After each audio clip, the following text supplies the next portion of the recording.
जय जोहार, नमस्कार। दैनिक छत्तीसगढ़ चैनल देखना शुरू कर चुके हैं आप और छत्तीसगढ़ की आज की तमाम सभी महत्वपूर्ण बड़ी खबरों की शुरुआत इस चैनल को सब्सक्राइब करने के साथ, ताकि बिना किसी रुकावट छत्तीसगढ़ की तमाम सारी बड़ी खबरें हम आप तक रोजाना पहुंचा सके। छत्तीसगढ़ के तेंदुपत्ता संग्राहकों को एक बड़ी सौगात सरकार ने दे दी है। 33,000 से अधिक हितग्राहियों के खातों में तकरीबन 16 करोड़ 37 लाख रुपए का भुगतान किया गया है। बता दें, छत्तीसगढ़ सरकार ने तेंदुपत्ता संग्राहकों के आर्थिक सशक्तिकरण की दिशा में एक और कदम बढ़ाते हुए जिले के हजारों वनाश्रित परिवारों को संग्रहण पारिश्रमिक और प्रोत्साहन राशि का भुगतान ऑनलाइन तरीके से हस्तांतरित कर दिया गया है। जिला लघु वनोपज सहकारी यूनियन जसपुर नगर के माध्यम से ये राशि सीधे संग्राहकों के बैंक खातों में हस्तांतरित कर दी गई है।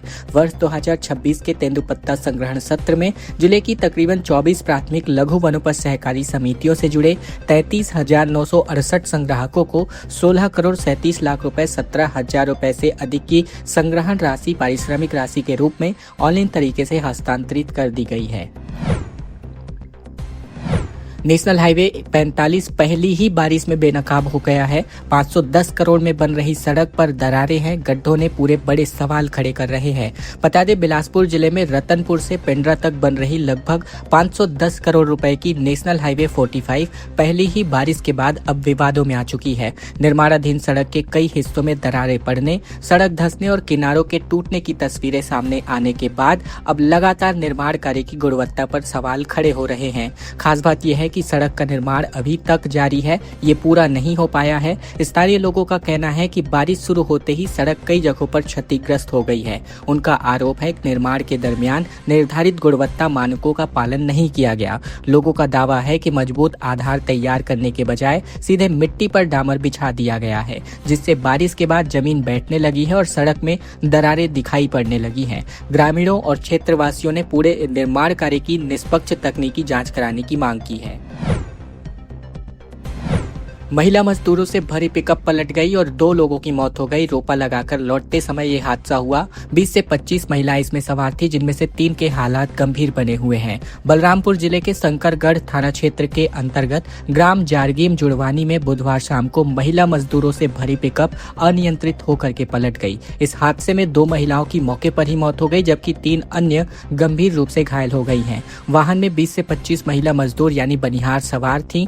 अन्य कई महिलाओं को भी गंभीर चोटें आई हैं। जानकारी के मुताबिक परेवा गांव की महिला मजदूरों को धान की रोपाई के लिए जारगीम जुड़वानी ले जाया गया था। शाम करीबन से 6 बजे के आसपास सभी मजदूर पिकअप से वापस परेवा लौट रहे थे। इसी दरमियान रास्ते में एक मोड़ पर तेज रफ्तार होने के कारण चालक वाहन पर नियंत्रण खो बैठा और ये पिकअप पलट गई। हादसे में विमला नगेसिया और कामेश्वरी पैकरा दोनों के मौके पर ही मौत हो गई और अन्य कई महिलाएं गंभीर रूप से घायल हो गई हैं। घटना की सूचना मिलते ही शंकरगढ़ पुलिस और स्वास्थ्य विभाग की टीम मौके पर पहुंची।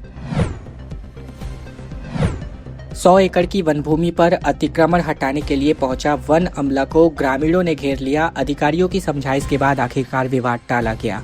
बता दें, धमतरी जिले के नगरी वन परिक्षेत्र में उस समय तनाव की स्थिति निर्मित हो गई जब वन विभाग की टीम अवैध अतिक्रमण हटाने पहुंची थी। ग्राम मोहम्मला और परसा पानी के बीच जंगल में बड़े पैमाने पर हो रहे अतिक्रमण के खिलाफ कार्यवाही का ग्रामीणों ने पुरजोर विरोध किया। वहीं बता दें कि जानकारी के मुताबिक वन परिक्षेत्र की लगभग करीबन 100 एकड़ जमीन पर कब्जा कर उसे खेत बनाने की तैयारी की जा रही थी। जैसे ही वन विभाग को इस अवैध गतिविधि की सूचना मिली, अमला मौके पर कार्यवाही के लिए पहुंच गया। कार्यवाही शुरू होते ही बड़ी संख्या में ग्रामीण यहां जमा हो गए और वन विभाग की टीम को घेर लिया गया, जिससे मौके पर स्थिति और ज्यादा तनावपूर्ण हो गई। ग्रामीणों के विरोध को देखते हुए वन विभाग के अधिकारियों ने ग्रामीणों से चर्चा की और उन्हें समझाइश दी कि बिना उचित नोटिस दिए किसी की भी घर को नहीं हटाया जाएगा। अधिकारियों के इस आश्वासन के बाद ग्रामीण शांत हुए। हालांकि विभाग ने स्पष्ट कर दिया है कि यह सरकारी जमीन है और भविष्य में नियमानुसार अतिक्रमण हटाने की कार्यवाही निश्चित रूप से की जाएगी। पहले खिड़की और अब दरवाजा उखाड़ करके 13 बच्चे भाग निकले अंबिकापुर के बाल सुधार गृह से। छत्तीसगढ़ के अंबिकापुर के गांधी नगर स्थित बाल सुधार गृह से एक बार फिर से 13 बच्चे नाबालिग जो कि भाग निकले हैं। इसके पहले 24 जून को 11 बच्चे खिड़की तोड़ करके भाग निकले थे, जिनमें से 11 को पकड़ लिया गया था। 14 जुलाई की रात पुराने और कमजोर दरवाजों को तोड़कर एक बार फिर से 13 बच्चे फरार हो गए। भागे गए सभी बच्चे मर्डर, रेप और लूट जैसी गंभीर वारदातों के आरोपी हैं। घटना के बाद पुलिस ने आनन फानन में नाकेबंदी करके रात में 2 बच्चों को पकड़ लिया, जबकि अन्य 11 अभी भी फरार चल रहे हैं, जिनकी तलाश पुलिस के द्वारा जारी है। इसके पहले भी भाग चुका मास्टरमाइंड लड़का इसमें शामिल है। हाल ही में बिलासपुर के बाल सुधार गृह से भी 4 नाबालिगों ने जेल शिफ्ट होने से बचने के लिए ड्यूटी पर तैनात गार्ड की गला घोंटकर बेरहमी से हत्या कर दी थी और फरार हो गए थे। बेमेतरा के पथर्रा में बनने जा रही है प्रदेश की पहली ओपन जेल। 10 हेक्टेयर में ये बनने जा रही है। 13 साल की सजा काट चुके कैदियों को अब एक पहला मौका मिल सकता है। छत्तीसगढ़ को एक पहली बार हो रहा है ऐसा जब ओपन जेल मिलने जा रही हो।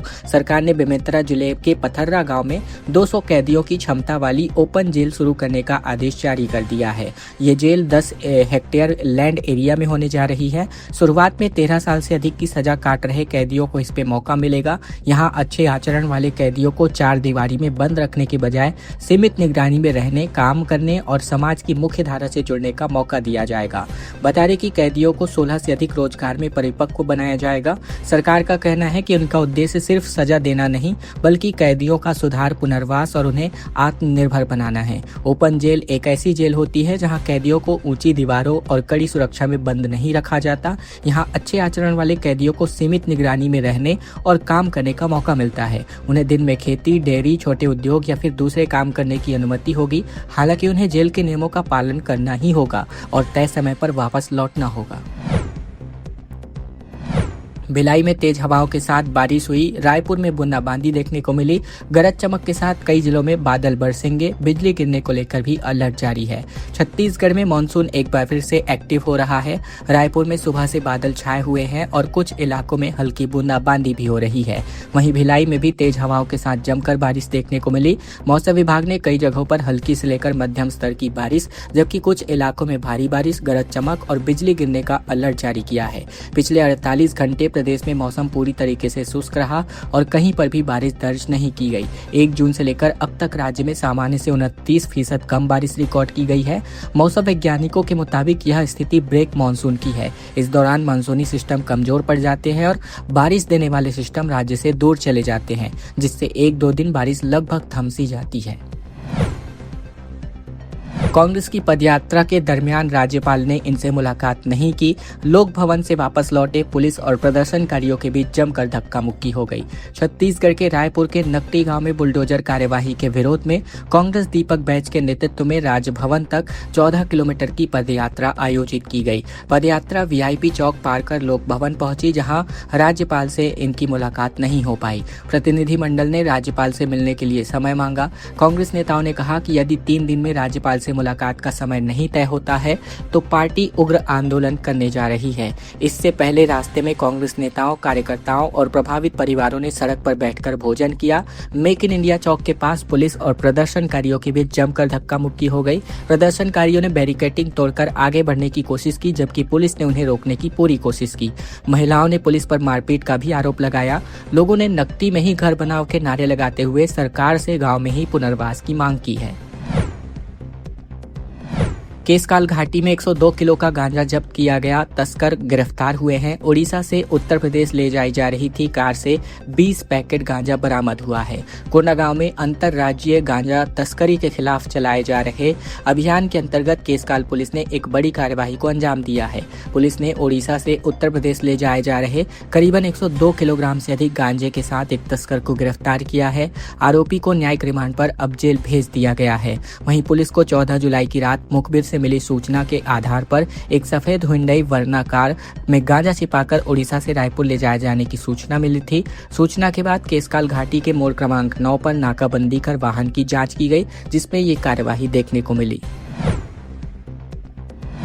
धमतरी में रथ यात्रा पर रूट डाइवर्ट कर दिया जा रहा है। सुरक्षा के लिए पुलिस बल, साइबर की टीम तैनात रहने जा रही है। ड्रोन से इस रथ यात्रा की निगरानी होने वाली है। छत्तीसगढ़ के धमतरी में भगवान जगन्नाथ रथ यात्रा महापर्व के मद्देनजर यातायात व्यवस्था में अब एक बड़ा बदलाव किया गया है। सुगम और सुरक्षित आवागमन सुरक्षित करने के लिए सदर मार्ग पर 4 पहिया वाहनों का प्रवेश प्रतिबंधित रहेगा। श्रद्धालुओं की सुविधा के लिए रूट प्लान और विशेष पार्किंग व्यवस्था लागू की गई है। रथ यात्रा पर्व के दरमियान शहर के मुख्य मार्गों पर वाहन का प्रबंधन किया गया है।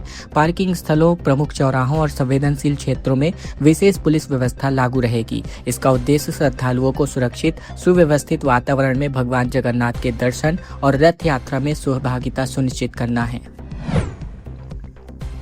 बिलासपुर जोन की 8 ट्रेनों को एक बार फिर से कैंसिल कर दिया गया है। भाटापारा और हथबंद स्टेशन के बीच ऑटो सिग्नलिंग काम के चलते इस प्रकार का फैसला भारतीय रेलवे ने लिया है। भारतीय रेलवे के बिलासपुर जोन से चलकर समाप्त होने वाली तकरीबन 8 ट्रेनों को कैंसिल कर दिया गया है। बता दें कि ऑटो सिग्नलिंग का काम होने जा रहा है और इस काम के चलते 18 और 19 जुलाई को मेमू लोकल और पैसेंजर गाड़ियों को रद्द किया गया है। लोकल मेमू ट्रेनें नहीं चलने की वजह से रोजाना सफर करने वाले यात्रियों की मुसीबतें बढ़ जाएंगी।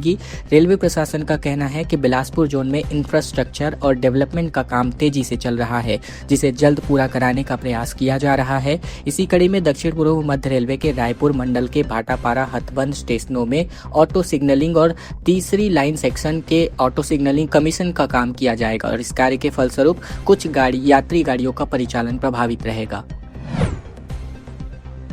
बड़ी खबर छत्तीसगढ़ में 5 सड़क हादसों को लेकर, जिसमें 7 लोगों की मौत का मामला उजागर हो रहा है।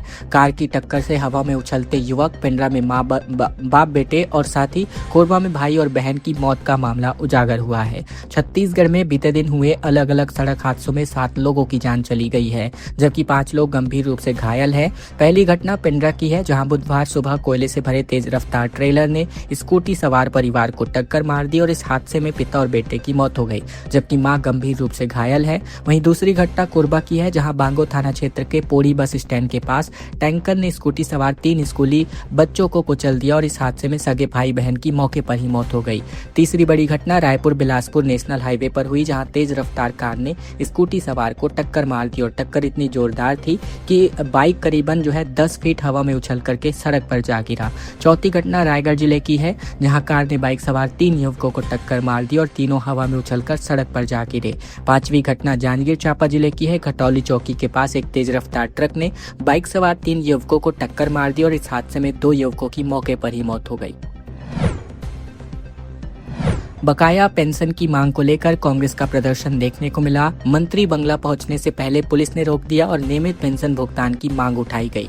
छत्तीसगढ़ के रायगढ़ में पिछले कई महीनों से निराश्रित पेंशन का नियमित भुगतान नहीं होने के कारण कांग्रेस ने इसका विरोध प्रदर्शन किया।